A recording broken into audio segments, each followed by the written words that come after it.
Captain Sarah Chen stood on the bridge of the space station Unity, watching the stars through the massive viewing window. It was a peaceful Tuesday morning in 2157 when everything changed for humanity. The communication console suddenly lit up with signals unlike anything Earth had ever received. "Captain, we're getting a transmission," said Lieutenant Kim from the communication station. His voice was shaky. It's not from Earth." Sarah walked over quickly. For months, Earth scientists had been testing their first faster-than-light communication system. They had sent simple messages into space hoping to contact other worlds. Now it seemed someone had answered.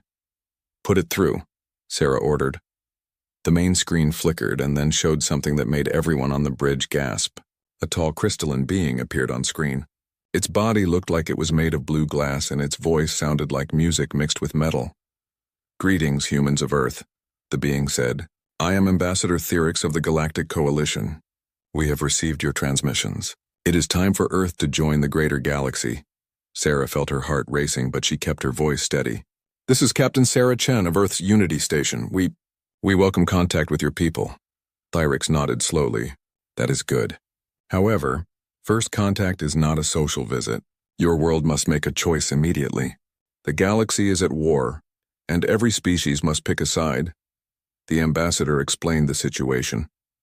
3 powerful groups had been fighting for hundreds of years across the galaxy. The Vorthak Empire was a military force that conquered worlds and made them into warrior planets. The Zelani Consortium was a business group that turned entire species into workers and traders. The Kepler Union was made up of smart scientists and engineers who used advanced technology to control other worlds. Every new species must join one of these factions, Thyrix continued. Those who refuse are eventually destroyed or enslaved. This is the way of the galaxy.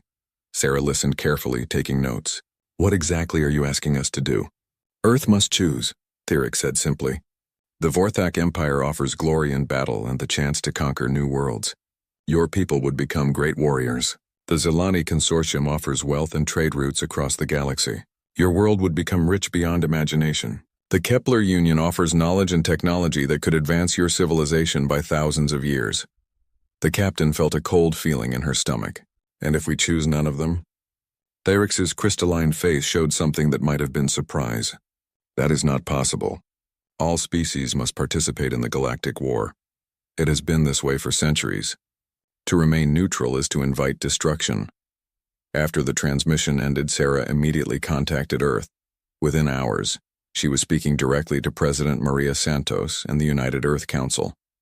The president was a calm woman who had helped end the last wars on Earth just 20 years earlier. "So they want us to pick a side in their war," President Santos said after hearing the full report. "What do we know about these factions?" Dr. Elena Vasquez, Earth's top expert on alien psychology, had been studying the transmission. "From what I can tell, all 3 groups are essentially forcing other species to fight their war for them. The Vorthak turn people into soldiers, the Zelani turn them into workers, and the Kepler Union turns them into researchers. None of them seem to care what the other species actually want." Over the next few weeks, representatives from all 3 factions visited Earth.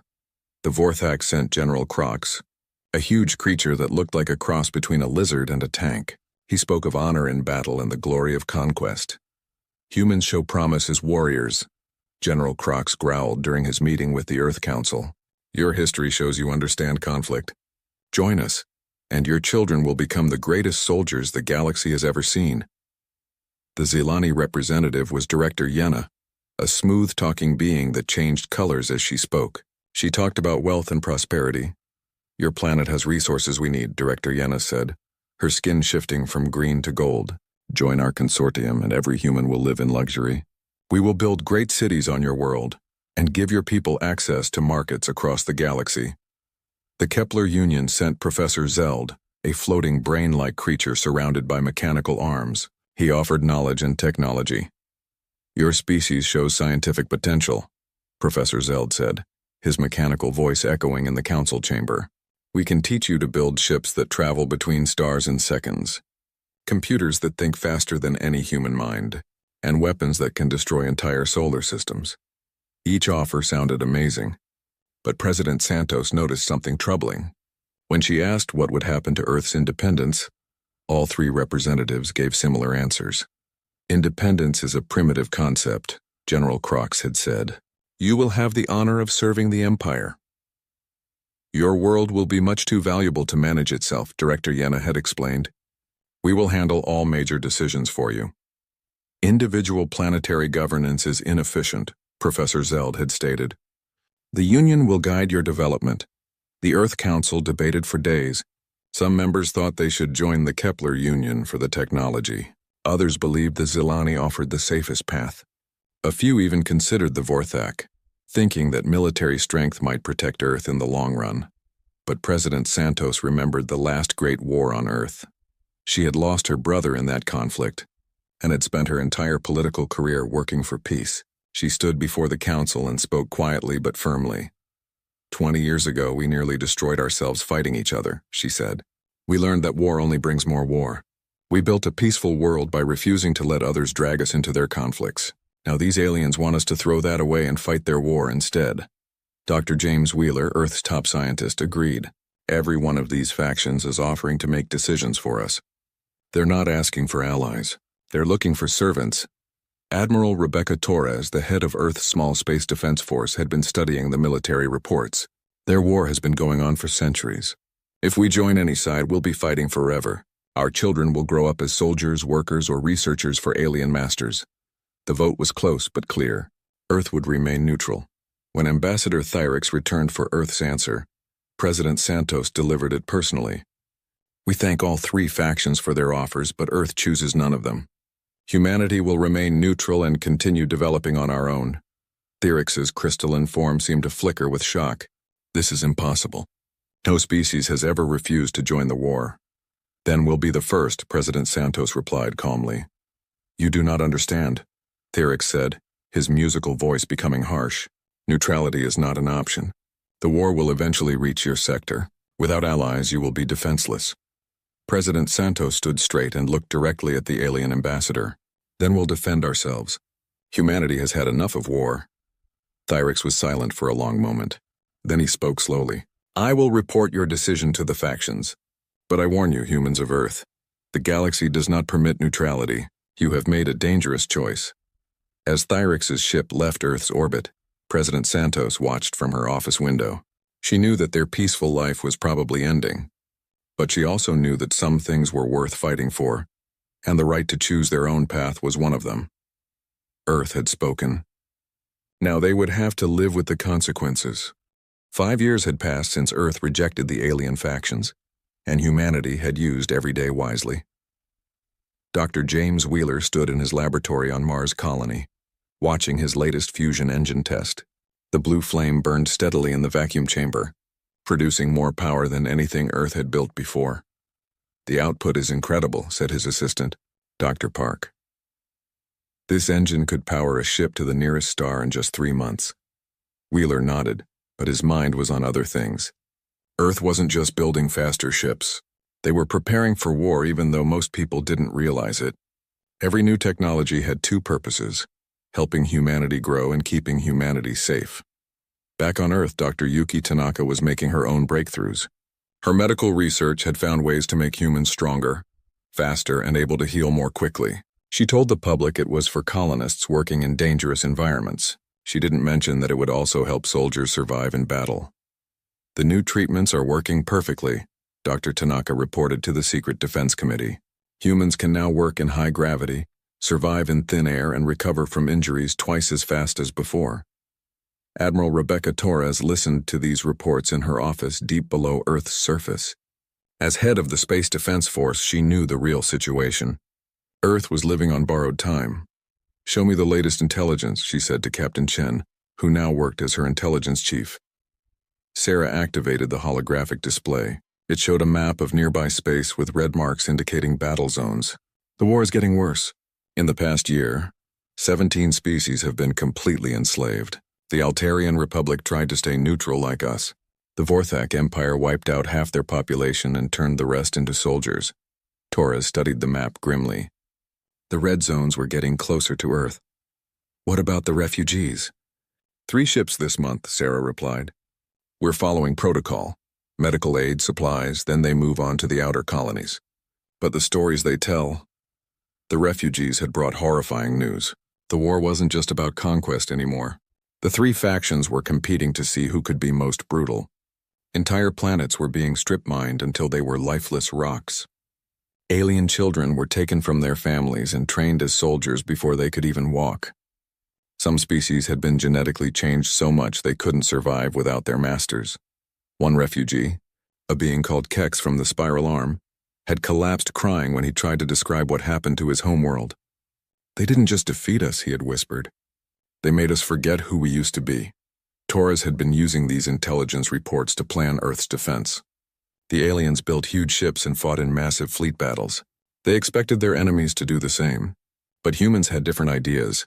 "How many mosquito fighters do we have ready?" Torres asked. 4,000, Sarah replied. "They're small, fast, and almost impossible to detect. Each one can carry enough firepower to damage a capital ship." "And the Hornet missiles?" 12,000 deployed across the asteroid belt. "They look like space rocks until they activate."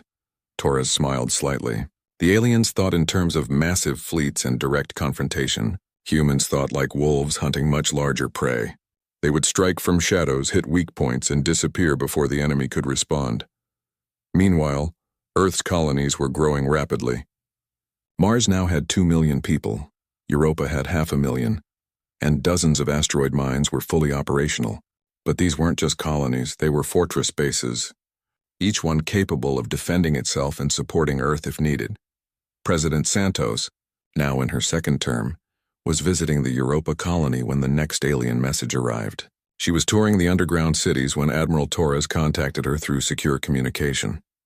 "Ma'am, we've received another transmission from the Vorthak Empire. They're not happy." Santos sighed. She had been expecting this. "What do they want now?" "General Kroc says Earth has 72 hours to reconsider our position. They're calling our neutrality a dangerous example to other species." The president understood immediately. Other worlds were starting to ask why they had to fight in the galactic war. If Earth could stay neutral, maybe they could too. The three factions were worried that their supply of forced allies might dry up. "What's our official response going to be?" Santos asked. "The same as always," Torres replied. Polite but firm refusal. But privately, Torres was worried. Her spies throughout the galaxy had reported something disturbing. The three factions, who normally hated each other, had been having secret meetings. They were talking about the Earth problem and how to solve it. Dr. Elena Vasquez had been studying alien psychology for 5 years now, and she had learned something important about their enemies. "They're not like humans," she explained to the Defense Committee. "When we fight to win and then make peace. When they fight, fighting becomes their whole way of life. They can't imagine a world without war." This was why Earth's neutrality scared them so much. Humans had proven that peace was possible, that species didn't have to fight forever. If this idea spread, their entire civilization would collapse. Dr. Wheeler's team had been working on their most secret project in a hidden base inside the asteroid series. They called it the Shepherd program, artificial intelligence that could think like humans instead of like computers. Standard AI follows logical patterns, Wheeler explained to Torres during her secret visit. "It's predictable, but human thinking includes intuition, creativity, and controlled chaos. Our AI can make decisions that seem random but are actually brilliant. How does that help us? Alien computer systems are designed to fight other alien computers. They use logic to predict and counter enemy moves, but they can't predict or counter something that thinks the way humans do." As the 5th year of Earth's independence ended, Torres received the intelligence report she had been dreading. All three factions were moving ships toward Earth's sector, not to attack each other, but to finally deal with the humans who refused to join their war. "How long do we have?" President Santos asked during the emergency meeting. 6 months, maybe less, Torres replied. "They're still arguing about how to divide Earth's resources after they conquer us. But they've agreed that we have to be stopped." Santos looked around the room at Earth's leaders. These were good people who had spent years building a peaceful world. Now they were about to face the greatest test in human history. "Are we ready?" she asked. Torres stood up straight. "We're as ready as we can be. Our technology is better than theirs in many ways. Our tactics are completely different from what they expect. And we have something they don't understand." "What's that?" "We're fighting for our home. They're fighting for their masters. As the meeting ended, Santos walked to the window and looked up at the stars. Somewhere out there, massive alien fleets were preparing to enslave or destroy humanity. But Earth would not go quietly into the night.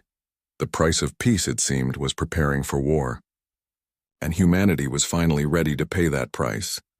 The emergency session of the United Earth Council was unlike any in human history. President Santos sat at the head of the table, looking at the faces of Earth's leaders. They had just received the most horrifying message their species had ever heard. Ambassador Theryx appeared on the main screen, but he was not alone. Behind him stood representatives from all three galactic factions: General Crox of the Vorthak Empire, Director Yenna of the Zelani Consortium, and Professor Zeld of the Kepler Union. For the first time in centuries, the three enemies had united for a single purpose. "Humans of Earth," Theryx began, his crystalline voice colder than space itself. "The three great powers of the galaxy have reached an agreement regarding your world." Santos felt her blood turn to ice, but she kept her expression calm. "We're listening." General Crox stepped forward, his massive form filling the screen. "Your refusal to join the galactic war has become a problem. Other species are starting to believe that neutrality is possible. This cannot be allowed." Director Yenna's skin shifted from gold to deep red as she spoke. "You have 72 hours to choose a faction. Any faction. This is your final chance." Professor Zeld's mechanical arms moved as he delivered the rest of the message. "If you continue to refuse, corrective action will be taken. Your adults will be relocated to labor facilities on distant worlds. Your children will be removed and raised as soldiers, workers, or researchers depending on which faction claims them." Santos felt the words hit her like physical blows. Around the table, she could see the same shock and horror on every face. They weren't just threatening to conquer Earth. They were threatening to take human children away from their families. "You have made us do this," Theryx continued. "Your example threatens the stability of the galactic order. Other species must see what happens to those who refuse to participate." The transmission ended, leaving the council chamber in terrible silence. Dr. Elena Vasquez was the first to speak, her voice shaking with rage. "They're threatening our children. They're talking about taking babies and turning them into slaves." Defense Minister Robert Kim slammed his hand on the table. "This is beyond warfare. This is genocide." Santos looked around the room. Some members looked terrified, others angry, but all of them looked determined. "We need to consider our options carefully. The survival of our species depends on what we decide in the next 72 hours. The debate that followed was the most intense in Earth's history. Some council members argued for submission, pointing out that humanity couldn't possibly fight three galactic superpowers at once. Others insisted they should choose the least horrible faction and hope for the best. "The Kepler Union might be our best choice," suggested Science Minister Dr. Anderson. "At least they value intelligence. Our children might have better lives as researchers than as soldiers or laborers." "There is no good choice here," Admiral Torres replied firmly. "All three factions are talking about taking our children away from us." "That's not negotiable." Dr. Vasquez had been studying the psychology of the alien message. "I need to tell you something important," she said.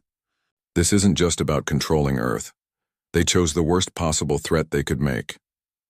"What do you mean?" Santos asked. "Taking children from their parents is something that every human culture considers the ultimate evil. They could have threatened to destroy our cities, kill our leaders, or enslave our adults. But they specifically chose to threaten our children. They want us to be so terrified that we'll surrender immediately." Dr. Wheeler, who had been silent until now, spoke up. "They made a mistake. They don't understand humans at all." "Explain," Santos said. "In their cultures, individuals serve the group absolutely. Parents would give up their children if their leaders ordered it. They think we're the same way. They don't realize that threatening human children doesn't make us surrender. It makes us fight like cornered animals." Admiral Torres stood up and activated the tactical display. "I've been preparing for this moment for 5 years. Yes, we can't win a conventional war against three galactic powers, but we don't fight conventional wars." The display showed Earth's defensive preparations, thousands of small, fast ships hidden throughout the solar system, weapon platforms disguised as asteroids, underground bases that could survive planetary bombardment, and most importantly, detailed intelligence about alien tactics and weaknesses. "They're used to fighting each other," Torres explained. They use similar technologies and strategies. Massive fleets, direct confrontation, overwhelming firepower. They've never fought humans. What makes us different? Asked President Santos. Everything, Torres replied. We evolved as pack hunters. We work together instinctively. We're persistence predators. We never give up once we start hunting. And most importantly, we fight differently when our families are threatened. Dr. Tanaka had been running calculations on her tablet. The biological enhancements we've developed could give our people significant advantages. Humans can now survive in conditions that would kill most aliens. We can work longer, think faster, and recover from injuries more quickly. What about the Shepherd AI program? Santos asked. Dr. Wheeler nodded. It's ready. Our computers can think in ways that alien systems can't predict or counter.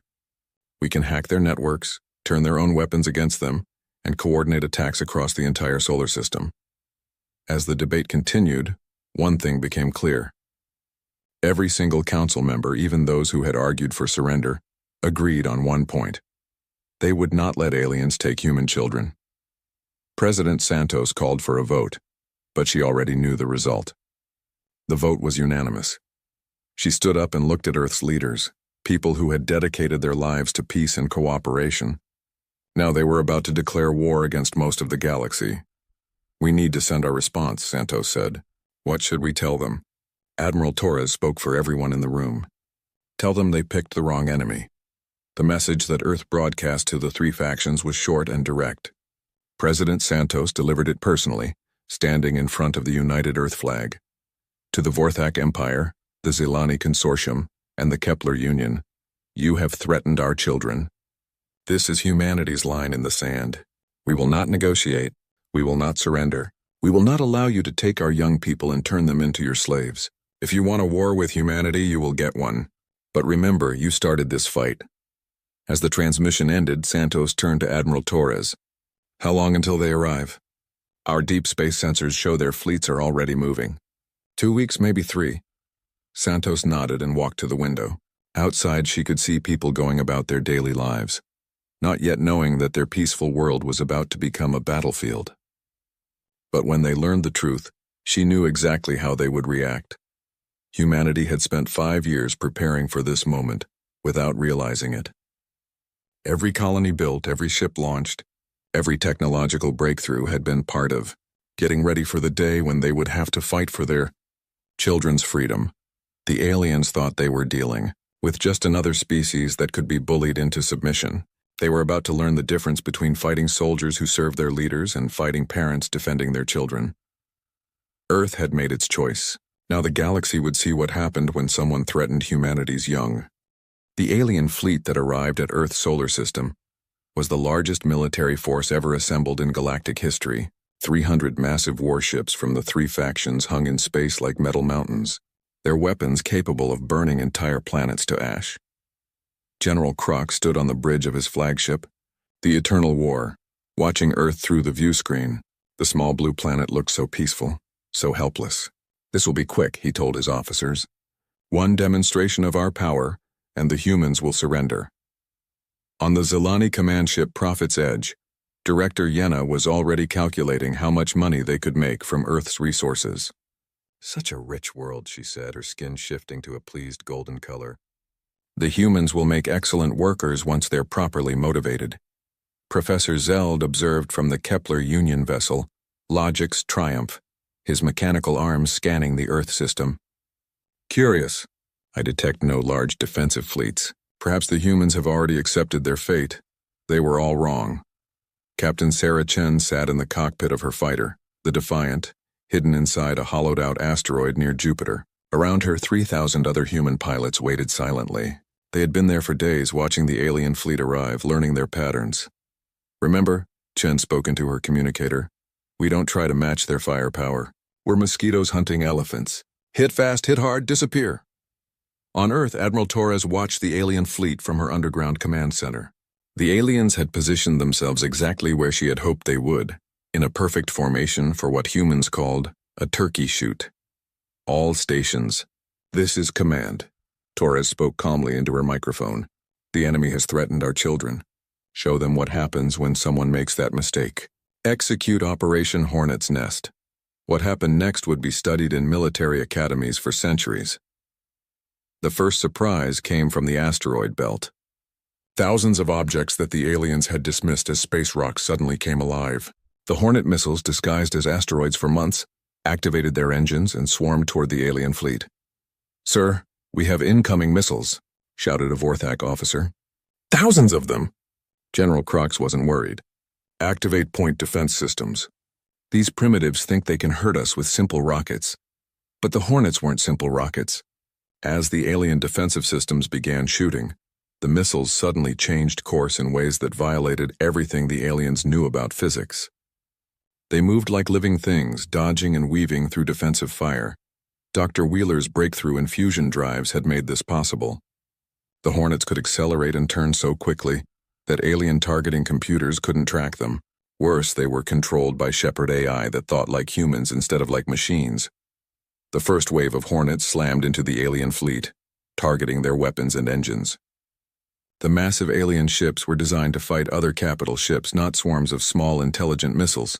"Impossible," Professor Zeld exclaimed as explosions bloomed across his fleet. "No missile can move like that." But the real attack was just beginning. Captain Chen led her fighters out of their hiding places throughout the solar system. The Mosquito fighters were tiny compared to the alien ships, but they were faster and more maneuverable than anything the galaxy had ever seen. "All fighters, engage," Chen ordered. "Remember your targets: communication arrays, sensor clusters, and engines. Make them blind and deaf." The human fighters swarmed over the alien fleet like angry wasps. The aliens tried to shoot them down, but the fighters were enhanced with Dr. Tanaka's biotechnology. Human pilots could withstand G-forces that would kill most aliens, allowing them to make turns and accelerations that seemed impossible. Lieutenant Rodriguez pulled his fighter through a spiral that would have liquefied a Vorthak pilot, then fired a particle beam directly into a Dreadnought's sensor array. "Target down!" "They can't see us coming from the port side." The aliens had never faced anything like this. Their massive guns couldn't track targets moving so fast and unpredictably. Their shields were designed to stop other capital ship weapons, not swarms of small craft attacking from every direction. But humanity's secret weapon wasn't just technology, it was psychology. Dr. Vasquez had spent years studying alien warfare, and she had discovered something crucial. Alien military thinking was rigid and hierarchical. When their commanders gave orders, subordinates followed them exactly, even if the situation changed. Human military thinking was different. Every pilot, every ship captain, every soldier was trained to adapt and improvise. When the situation changed, humans changed with it. "This is Defiant," Captain Chen radioed to her squadron. "The enemy flagship is trying to retreat behind that moon. Wong, take your group and cut them off. Miller, hit their engines before they can jump to hyperspace." The pilots immediately understood and adapted their attack. No alien commander could coordinate such complex maneuvers in real time, because alien crews weren't trained to think for themselves. Meanwhile, Earth's most secret weapon was activating. The Shepard AI systems began infiltrating alien computer networks, using the chaos of battle to slip past their defenses. "Shepard 1 is inside the Vorthak network," reported Dr. Wheeler from his control center. Beginning data corruption and system takeover. The AI didn't just hack alien computers, it understood them in ways their creators never intended. Shepard AI could predict what alien systems would do because it understood the logical patterns they followed. Then it could disrupt those patterns in ways that seemed random, but were actually devastating. On General Crox's flagship, weapon systems began firing at their own ships. "What's happening?" he roared. "Sir, our computers are malfunctioning," his technical officer replied. "They think our own ships are enemies." "Fix it." "We're trying, but the system keeps changing." It's like it's thinking for itself. Similar chaos was spreading through all three fleets. Zilani ships found their engines shutting down randomly. Kepler Union vessels had their sensors showing false targets everywhere. The aliens' greatest advantage, their superior technology, was turning against them. But the most devastating blow came from an unexpected source. On the bridge of Earth's flagship Indomitable, Admiral Torres received a message from deep space. "Admiral, this is Captain Foster on the Ranger. We've captured a Vorthak communication ship. The prisoners are asking to surrender." Torres smiled grimly. Patch me through to them. The alien communication officer appeared on screen, his reptilian features showing pure terror. Please, human leader, we surrender. We didn't know. We thought you were just another weak species. What didn't you know? Torres asked. We didn't know you were you. Our commanders told us humans were cowards who would surrender as soon as we arrived. They said you had no real weapons, no real defenses. They didn't tell us you fight like what? Like demons. Like creatures from our worst nightmares. Your ships move like living things. Your weapons think. Your pilots do things that should kill them, but they just keep fighting. Torres leaned forward. Listen carefully. Send this message to your fleets. Humanity is offering terms for surrender.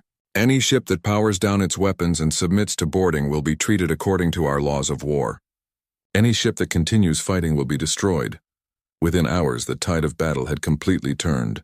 The three great galactic powers, who had expected to crush Earth in a few hours, were facing total defeat. Some alien ships tried to flee, but human forces had positioned themselves throughout the solar system. There was nowhere to run. Some tried to fight to the end, but human tactics made traditional space warfare impossible. The aliens couldn't adapt fast enough to counter humanity's fluid, creative approach to combat. Most chose surrender.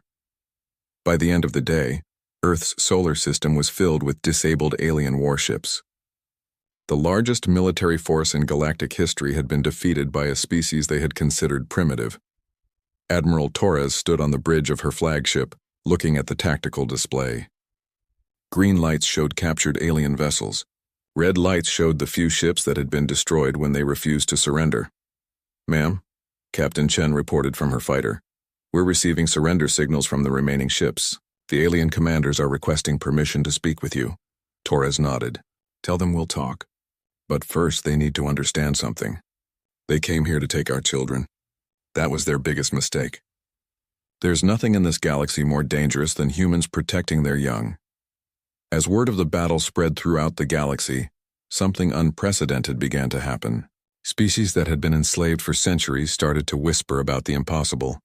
The day when someone finally stood up to the three great powers and won, Earth had done more than defend itself. It had shown the galaxy that the mighty could fall, that resistance was possible, and that sometimes the smallest fighter could bring down the largest enemy. The war was far from over, but everything had changed. Humanity had refused to join the conflict, and when forced to fight, they had fought in ways the galaxy had never seen. The aliens had picked the wrong enemy indeed. News of Earth's victory spread across the galaxy faster than any spaceship could travel. On 1,000 worlds, enslaved beings looked up at the stars and whispered the impossible word: hope. Admiral Torres stood in the prisoner detention center on Luna Base, looking at the alien commanders who had come to destroy Earth. General Krok sat in his cell, staring at the floor. Director Yenna's skin had turned a dull gray color. Professor Zeld's mechanical arms hung motionless. They still can't believe what happened, said Captain Chen as she joined Torres.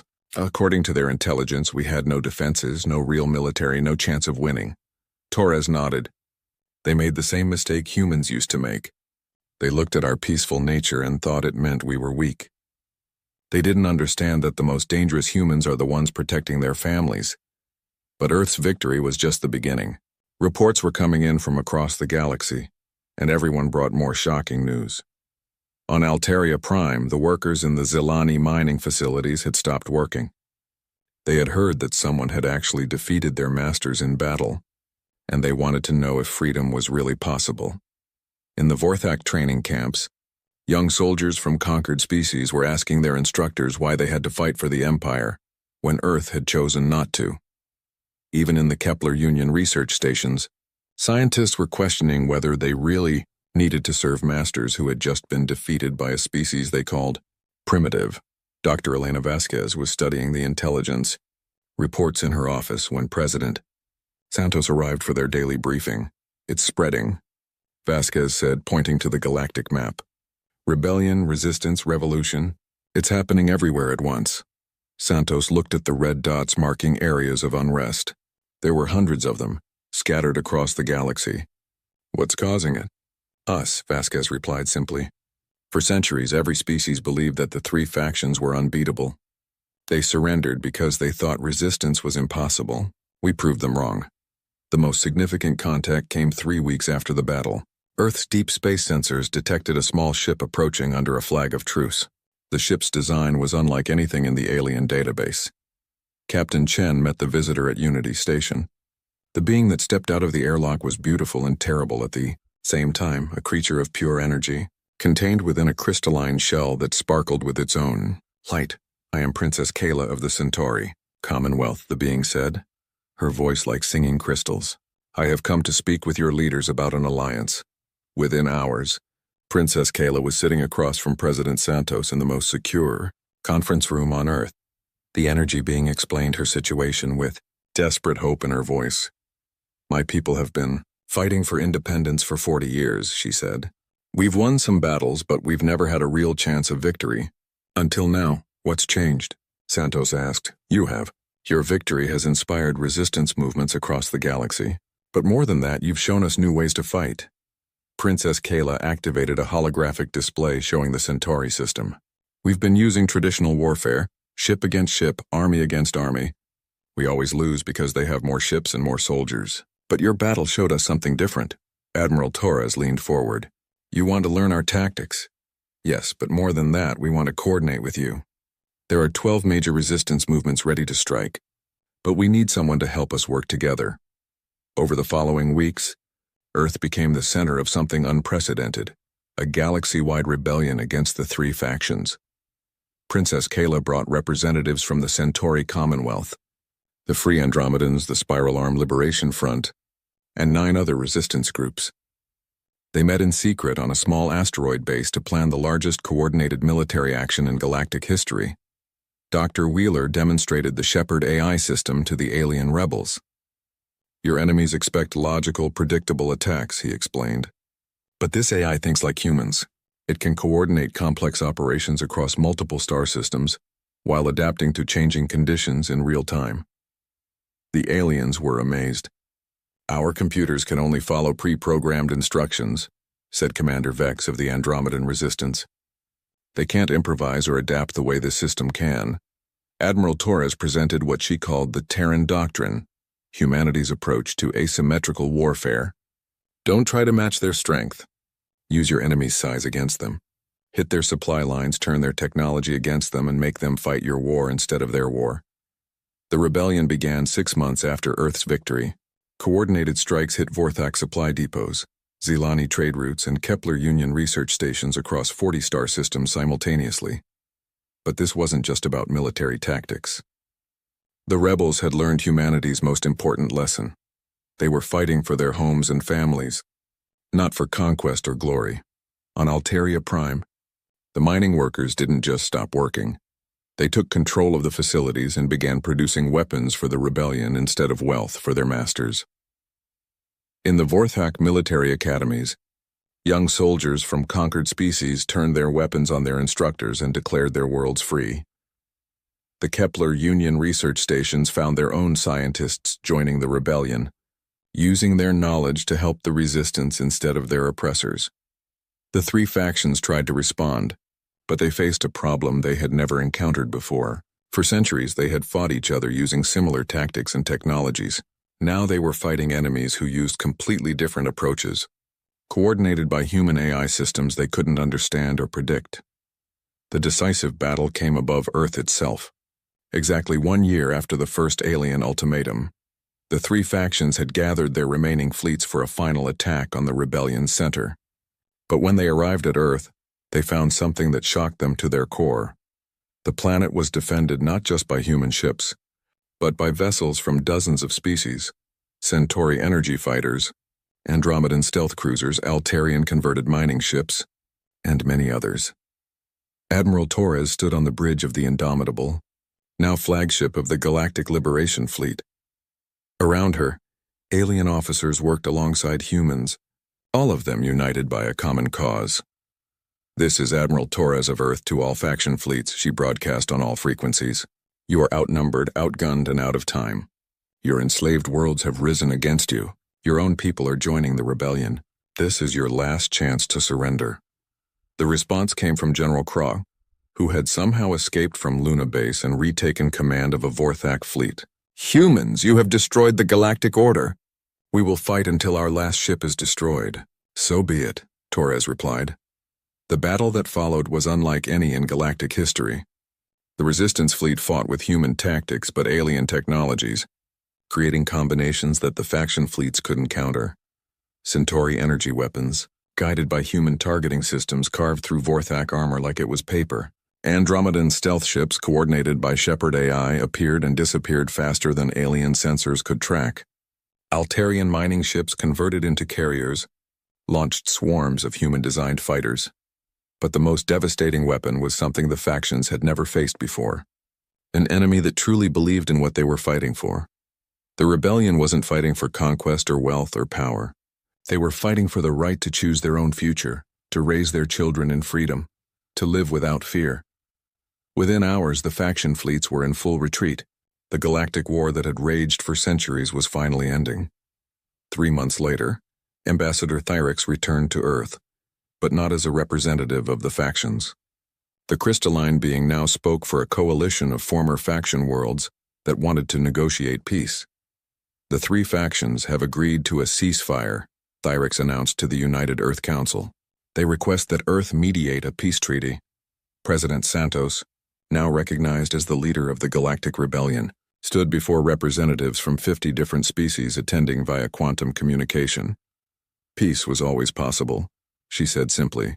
"You just had to want it more than you wanted to win." The Treaty of Terra was signed 6 months later. It dissolved the 3 factions and created the Galactic Cooperative, a democratic confederation where no single power could dominate others. Earth became the neutral capital of this new government, with humans serving as peacekeepers and mediators throughout the galaxy. Dr. Wheeler's final research log summed up the whole amazing story. The aliens said neutrality was impossible. They were wrong. What was impossible was staying neutral once they threatened our children. Humanity doesn't start fights, but we finish them.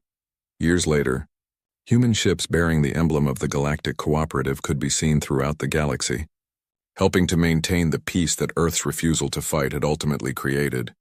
And on every ship, in every human colony, in every school where human children learned about their history, there was a simple plaque with 5 words that reminded everyone what happened when someone made the mistake of threatening humanity's young. Never again. Thank you for watching and comment for next part.